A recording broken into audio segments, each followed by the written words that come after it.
Welcome to the Piston Fanatic. I'm your host, Dave Dalton, and I'm excited to share my passion and perspective of our Detroit Pistons as we go on this fantastic voyage together. I've been a die-hard Piston fan since the days of Dave Bing and Bob Lanier. I've also been the varsity basketball coach of a very successful program in northern Michigan. I really want to thank you all for listening. It means a lot to me. Please subscribe and like. We're going to talk about a lot of things tonight. We're going to talk about something Malik Beasley said after the game, sounding like he wants to stay in Detroit, which we kind of speculated that, but it was cool hearing it come from his mouth. We're going to talk about some guys that in Piston Nation have been talking about trading for, and some of it in the national podcasters about maybe trading for Anthony Simons or Alonzo Ball or Bobby Portis. Those are three names that I've heard. We're going to discuss those guys. We're going to talk about how the Piston fans would feel if we traded Stu or Hardaway or Simone. We're going to discuss that briefly. So, first thing, we lost this game tonight, 110-91. We were flat. Cade was 9 for 26. He struggled. I mean, they had those two big guys. You know, once he beat the single coverage, they didn't double him, and they didn't even actually have great defenders to guard him. But it still was tough, you know.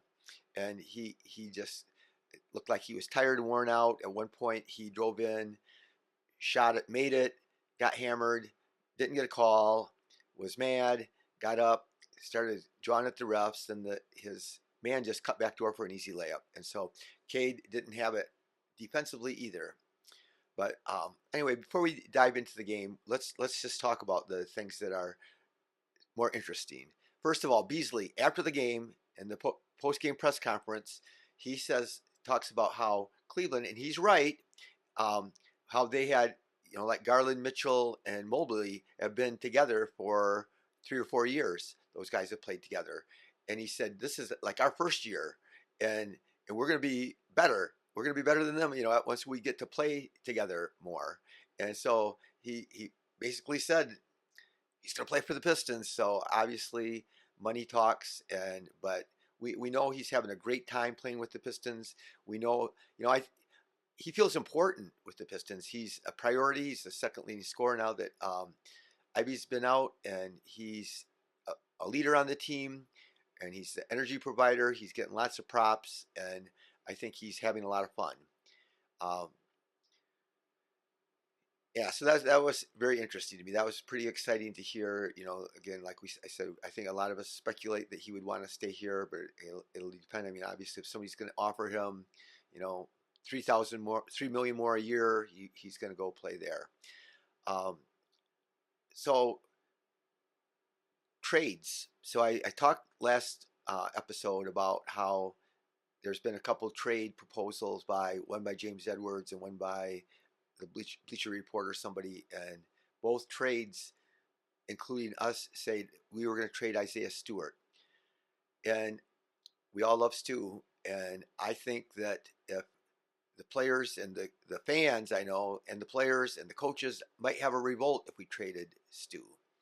It's interesting. Stu often plays 16 minutes or 20 minutes, and tonight, he was 16 minutes, 3 for 3, 4 rebounds, 1 assist. He had 3 turnovers in 16 minutes. How does he do that? And I mean, one of them was an illegal pick, which was the right call, but there's just this. He has a lot to do with what our culture is, and he is like the heart and soul of our team. And so it would take an amazing offer for us to ever depart from him. But I would think a lot of teams would love to have him. A lot of contenders would love to have him. He's just doing such a great job. Even tonight, I don't know how many shots he blocked. He didn't block as many as usual, but he contested a lot and made guys miss. And then there were other guys that didn't try to shoot at the rim because of his presence. So they've seen the scouting report. They know he's blocking shots, and so I think that stopped them. It will be interesting. A lot of Piston fans, a lot of fans everywhere, we fall in love. I mean, this team has been a big surprise to all of us. I think a lot of people have jumped on the bandwagon and really enjoyed the heart and soul and the togetherness and the way they played. And so, but it's interesting. Hardaway has only 1 year left. He's not great on defense, but he's a shooter and he provides spacing. He takes bad shots, sometimes. He makes bad shots sometimes, but he doesn't always shoot consistently. And a big thing tonight. Hardaway, Asar, and Tobias combined for 10 points and shot 4 for 23, the three of them. And so, and Tobias, we have him under contract for 2 years, so I'm not sure anybody would want to trade for him, especially since he hasn't played particularly well this year. So it'll be interesting to see if somebody wants to take on Hardaway at the end of the year. I know when we got him from Dallas, he was like a depreciating commodity. They actually were, we gave up Grimes, who has played great for Dallas. He had 20 the other night for them and shooting an efficient 3-point shot. He's a better defender than most of the guys on our team, which, so that was a hard thing for me that we traded him. But still, Hardaway was considered, they were trying to unload him for 2 or 3 years, and he made like $17 million a year. But I don't know how Piston fans would react to losing him, and because people, again, we get this attachment. I mean, I don't know if you were a Tigers fan back in the '60s, late '60s, we had this guy, third baseman named Don Word. He couldn't hit a lick, but he was part of the team for a long time, and he came to work every night. He worked hard, kept his mouth shut, and people liked him. And the same thing with Tommy Brookins in the late '70s when he played third base for the Tigers. He wasn't very good. He didn't hit with power. He didn't hit for average. He was a decent fielder, but people loved him. And I don't know how much people have an attachment towards Hardaway, but I don't. He would be somebody that if we are going to make a trade, we have to include somebody. And Simone Fontecchio, again, I've been very disappointed. I do believe that I'm not blaming JB for this. I really believe if he would have started the year and JB, heard Isaiah Thomas tonight was on NBA TV. This Piston game was on NBA TV. I wanted to watch it and hear their telecast, but it was blocked out for me, so I didn't get to see it. But before the game and the pregame, he was talking and he was saying how all it takes is coaches to believe in a player, and they play way better. And whether JB has had conversations with Simone, it doesn't appear that he believes in him because he doesn't play him. And he's never played. From the beginning of the season, he's played very limited minutes. So anyway, he's a bargain. We got him for way cheaper than what I think we should have even.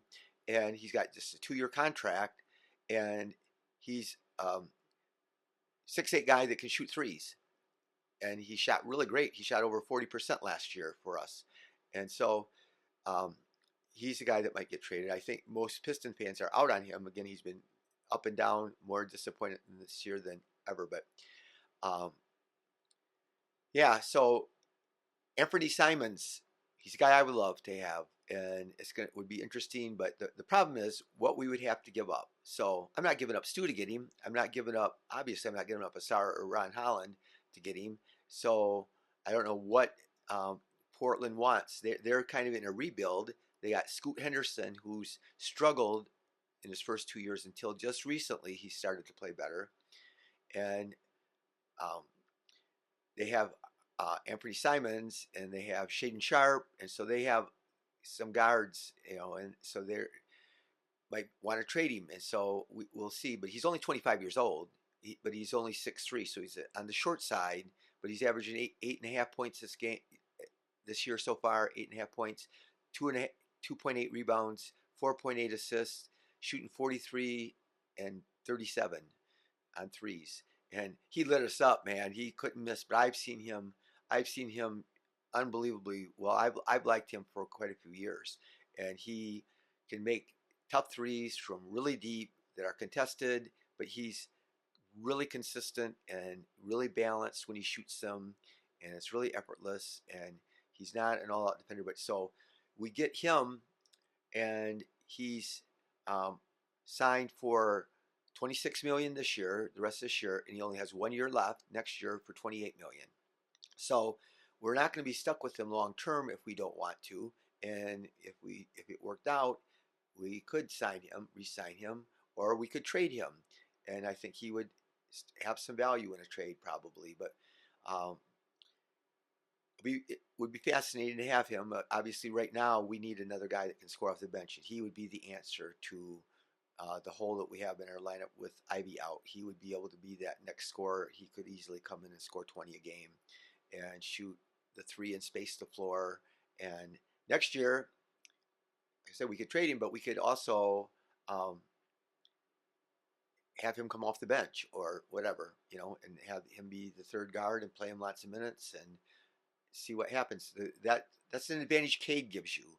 When you have your point guard is 6'6", then it doesn't hurt you as bad to play a smaller guard along beside him. So, I mean, obviously there would be minutes when Ivy and Simmons would have to play together. But I'm intrigued by that. I would be interested. Again, I wouldn't give up a first round draft pick, and they probably are going to want that.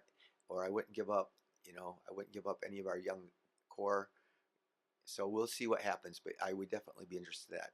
Lonzo Ball, a lot of guys, the archetype of Alonzo Ball is somebody that we would love to have. And my heart breaks for him. He had made himself such a better player. He completely changed his shot. Fred Vincent was his shooting coach in New Orleans. And when he played for the Lakers, he shot right-handed, but he shot the ball from his left eye and he had to come across to shoot it. And he was a terrible three-point shooter. He had Fred Vincent work with him for a couple years. By the time he left there, he was shooting 40% or better on threes. And he started out, the Bulls signed him or traded for him, I can't remember which, and he went to Chicago. They were just tearing up the league, and they were one of the best teams in the NBA. And then all of a sudden, he got hurt, some other guys got hurt, and everything fell apart. And then he missed 2 years. So obviously, he's very injury prone. What do you give up for him? Do you give up a couple seconds for him? I don't even know. He's only signed for one more year, or for this year, and his contract expires $21 million. So it would be prorated. So there's less than half a year left. He's been only playing 20 minutes a game. He's only played 25 games this year. So I don't even know how much he's played. Some lately he's played 20 minutes or so. He averaged 6.6 points, 3.4 rebounds, 3.6 assists, 36% from the floor, which is bad, and 34% on threes, but it's very minimal shots. So that's really not a reflection of, he just hasn't played that much. He hasn't played in 3 years hardly. He hasn't got many shots up. But when he first went to Chicago and when he left New Orleans, he was a great defender, 6'6", and he's an excellent passer, especially in transition, and we want to be a running team. But, I mean, you really have to have your doctors look him over, and again, all of it depends on, I'm not giving up a young player. I mean, I guess if you wanted to trade Sasser, you could. I get a big kick out of George Blaha. I love George, but he talks about Marcus Sasser. Marcus Sasser never gets tired, he said. Marcus Sasser never gets tired. Well, Marcus Sasser only plays 15 minutes a game. And so you don't get as tired when you play 15 minutes when you're playing 38 minutes or 33 minutes even. And so he is an energetic guy, and he's young, and he plays hard and stuff, but you just don't. George thinks he never looks like he gets tired. You could tell George really likes him, and that's a cool thing. But Bobby Portis. So this one I think is, I hear guys on some podcasts say, oh yeah, that he's the perfect fit. He's the perfect Piston because he's like a bad boy. Oh yeah, we'll get him with Stu and Ron Holland, and nobody's going to mess with us. And Bobby's got those bug eyes, and the fans in Milwaukee love him. The problem is, what is Milwaukee going to do if they lose him? He's their backup. He backs up Giannis, and he backs up Lopez, their center, the 4 and the 5. And so he's 30 years old, 6'10", 13 points a game, 8 rebounds, 2 assists, 46% from the floor, 36% on threes. Good player. We could certainly use a player just like that. He's certainly played better than what Tobias has played this year, to be honest with you. And again, Tobias has been a class act, but he not been shooting that great. And Bobby Portis is, I don't know, a little bit better player, a little bit younger. Anyway, makes a lot less money. So we'll see what happens. The tricky thing with him is he's making only $12.5 million, and then next year he has a player option for 13.4 million. So I don't know what the mid-level exemption is. So he probably will get at least that, but he'll be, he'll be a free agent. He'll, if he wants to decline the option, but will be interesting to see what happens there. So lots of things. The trade deadline is coming up, man. February 6th is right around the corner, and so there's going to be a lot of talk. And again, I just going to keep on continually to reiterate what I've said all along is we have to make a move, and I will be stunned if we do not make a move because we have that $14 million in cap space. We're the only team with any, so we're the only team if a team wants to make a multi-team trade and they need to get rid of some money. We're the only team that can take on extra money in a trade, and so we are in the driver's seat. We should be. So I mean, if the minimum thing we should get is 2 second-round draft picks for that cap space because we have an extra roster space too. So we can take on players, we can take on money, bad extra money, and get some assets for it. So, I mean, I'm in favor of that. Again, any of those, Simons or Lonzo, if the doctors said they thought he'd be worth the gamble, but I'm just not giving up. I'm not trading. Like we could talk about Zach LaVine. I would love, if we had Zach LaVine. I think he's got 2 more years for after this for a lot of money, but we just don't want to get stuck with that. And again, the Brandon Ingram thing is, nobody wants him. He's hurt so far. LaVine hasn't been hurt this year, but a lot of years he's been hurt, and we just don't want to get stuck in any place because we're not ready. We're not ready. I want us to make the playoffs. I want us to go in there, and I would love us to not just make the play in, but it's going to be really hard for us. So another thing is we're Wednesday. We're going to Indiana. So everybody's talking about rivalries and how, I mean, man, you cannot believe the Pistons rivalry with the Pacers back when Reggie Miller played, and we had the Malice at the Palace. And I told this story before, I think, on this podcast, but I was at the Malice at the Palace when they had that big fight and all those guys got suspended for a bunch of years, and with Ben Wallace and those guys. But I got up. The game was a blowout. Indiana was blowing us out, and we had that really good Piston team. And I was in the parking lot, and all of a sudden, mayhem broke loose, and I could hear it over. They had the radio broadcast piped in, and so I was out because I have a long ways. I live 3.5 miles from the Palace if I drive real fast and just leave right away. So I always just try to get out when it's a blowout. I try to just leave a minute or so early, and so I missed it, but I was at that game. But anyway, the last time we played the Pacers just recently, 2 weeks ago or so, there was a lot of chippiness, even after the game. Usually after the games, even if they're highly contested, the players are hugging each other and smiling at each other. Not after we played the Pacers. So there's a lot of things. And Mathurin didn't even play. Mathurin's the chippiest guy. And I could talk about him sometime. I was high on Mathurin in the draft, but some things that you don't get to see when you just read draft reports and you see some film on guys, you don't get to see their personality. Cam Whitmore is still a great player. Cam Whitmore is per 36. He's just tearing up. He's an amazing 3-point shooter. He can shoot with guys right on him. He can make thunderous dunks. He just attacks the rim, and he can just hammer it. He's a guy that is the type of player that we need. I just like Asar, even though Asar was terrible tonight. He was 0 for 6, but I just like who he is as a person. And so the thing about Cam Whitmore is he's not pouting, but he doesn't work hard every second he's on the court, unless he's got the ball in his hands, or then he gets more fired up. But he just doesn't seem like his personality, maybe it's just not the way he is, but he just acts like he's in a bad mood all the time. But we'll see what happens. But yeah, the other thing about the Pacers is, so they went to France and they had a vacation. They got to sightsee and see all the sights in France, the Eiffel Tower and stuff.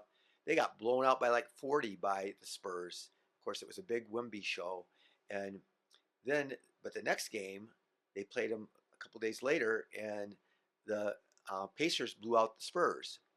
But the thing is now they have to fly back. I don't know what day that game was. It was just recently that they played. I don't know if it was Sunday, but or Saturday. But they have to fly back. And that jet lag and all that stuff, and spending time over there, and those things can affect people. But um, anyway, we'll talk about the game tonight and a couple things. We got blown out, and it was disappointing. Bobi Klintman was the only guy on the team that didn't get to play, but so he was there. He was in the box score and didn't play coach's decision. And I mean, is he not ready to play? Does he look bad in practice?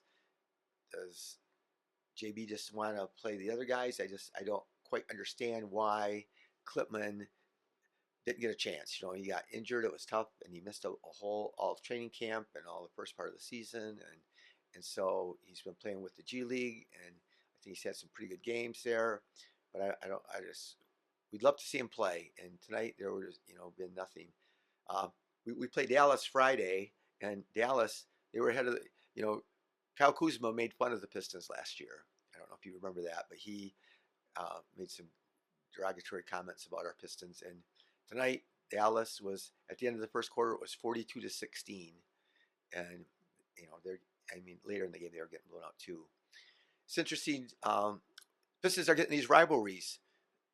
We got a rivalry now with the Magic and Jonathan Isaac, who I think he's a great guy, but he said some dumb comments about the Pistons and us thinking that we're tough and they're really the tough ones. And I don't know what he was talking about, but he's a great defender. We could really use a 6'11" shot blocker. So he's leading the league and guys coming off the bench and block shots. Stu's number 2, but he's way longer than Stu. He's like 7 foot tall and long reach. He's been injured a lot of his career, but anyway, so a lot of the teams that are the better young teams are pretty chippy, like Orlando, and then Indiana was pretty chippy. But the Rockets tonight, last I knew, they were tied in Boston, 110-110, and they, we just got done beating them in their place, which was a huge win. But they were very physical and chippy, just like the Magic. And anyway, it's just a little interesting thing to see. We've had some bad luck, so we not that you want guys to be injured when you play them, but Franz just came back, and Suggs just came back. That was Franz's second game back, and he lights us up. And it was Suggs' first game back. He didn't have a great game, but still, they just returned those players. Paulo's been back for probably 5 or 6 games. But then tonight, or I think it was Mobley's second game back, he's been out for a long time. So I was hoping on this trip that he wouldn't be there, because it does make it, the presence of Allen and Mobley down by the rim affects people. It makes it, again, just like I said with Stu, even if guys don't shoot it, sometimes they would have shot it if those big guys were there. I think that did have some impact on Cade, and I think Cade's just tired and trying to do too much tonight. And I think that hopefully he can bounce back. He usually does. Usually, if he has a bad half like he did in the first half, he comes back in the second half and plays better. But he doesn't quit trying, and we'll see what happens.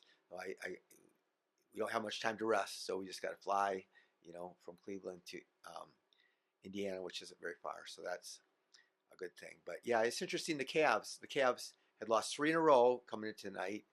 They lost 3 in a row, and they've only lost 9 games all year. So they were 33-4 to start the season, one of the best starts in NBA history.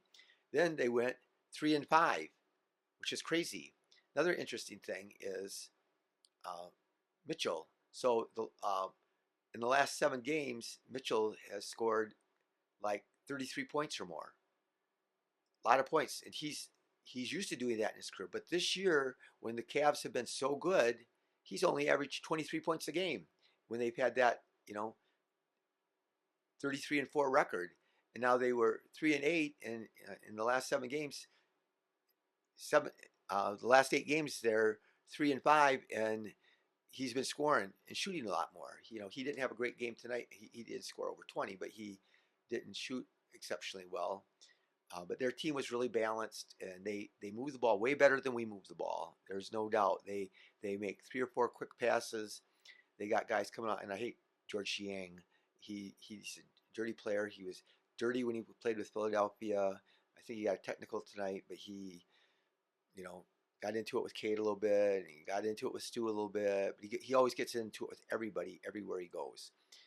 And so, yeah, not my favorite player. And I give him credit though; he's not very athletic at all. Well, tonight I think he started out, he was like 0 for 5, but he gets to play in the NBA even though he's not exceptionally fast. He's looks a little bit pudgy even for an NBA player. But yeah, I know I've been bouncing around a lot tonight, talked about a lot of different things, but I think that we are in um, a great shape. We're 500. Nobody would have thought it. I think we're going to have bounce back. We're going to have, I think still that game with Indiana is going to be tough. Who knows about Dallas?